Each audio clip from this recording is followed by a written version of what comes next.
তো ওই স্বামীকে কখনো টাকা পয়সা না থাকলে চিল্লাপাল্লা করেন না, অকর্মক শব্দ, এমন শব্দ ব্যবহার করেন না যেটা ওনার প্রেস্টিজে আঘাত লাগে।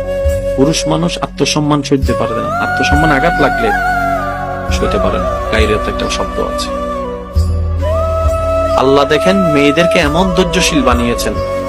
আমাদের মা দাদি নানিরা যদি ধৈর্যশীল না হতো, আশা করি সবাই আমার সাথে একমত হবেন, আমাদের মা দাদি নানিরা যদি ধৈর্যশীল না হতো, আজকে আমাদের দাদার বাড়ি নানার বাড়ি পরিবার বলতে শব্দও থাকতো না।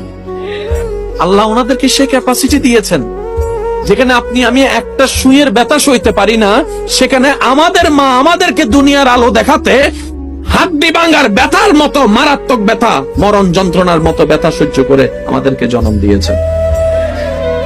আবার সন্তান কুলে আসার সাথে সাথে সমস্ত ব্যথা ভুলে মা হাসতে লাগবে।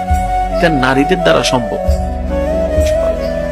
পুরুষের দ্বারা যা সম্ভব